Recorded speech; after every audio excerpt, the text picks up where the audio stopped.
Des millions d'Afghans sont allés aux urnes récemment pour élire leur président et les représentants de province. Ils ont voté, malgré tout. Malgré les actes de violence posés par les talibans, bravant une sécurité renforcée, et malgré les difficultés à atteindre les zones rurales. Un courage salué par Washington.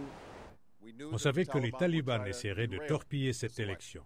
Mais même face à cette violence, des millions d'Afghans ont exercé leur droit de choisir leur propre leader et de déterminer leur avenir.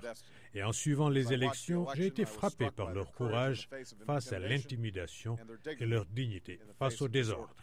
D'après les résultats partiels annoncés par la commission électorale indépendante afghane, Hamid Karzai est crédité d'une légère avance sur son adversaire et ancien ministre des Affaires étrangères, Abdullah Abdullah.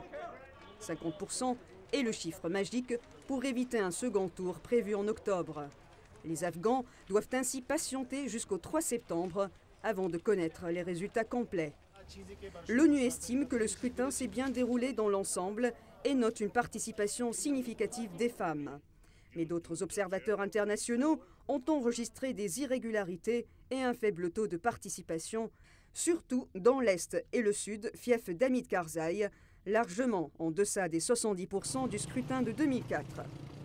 Résultat de la désillusion de la population vis-à-vis d'un pouvoir central qui peine à gérer un pays gangréné par la corruption et le trafic de drogue.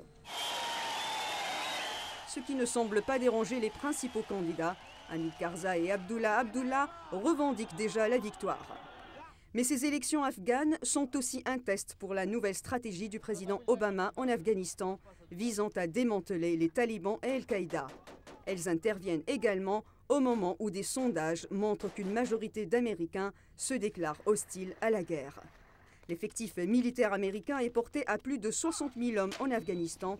Pourtant, sur le terrain, la situation est sérieuse et se détériore, estime le chef d'état-major interarmes, l'amiral Mike Mullen, les insurgés talibans ayant développé des tactiques de combat sophistiquées. Alors, quelle est la clé pour les contrer? Voici ce qu'en pense l'amiral Mullen.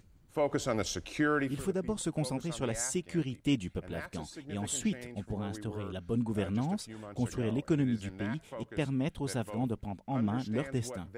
Les experts s'accordent à donner encore un an au président Obama pour changer la donne dans ce pays, car en novembre 2010, il affrontera des primaires de mi-mandat qui pourraient être décisives pour les Américains, mécontents déjà de la gestion de ce qui se passe chez eux, comme le dossier santé.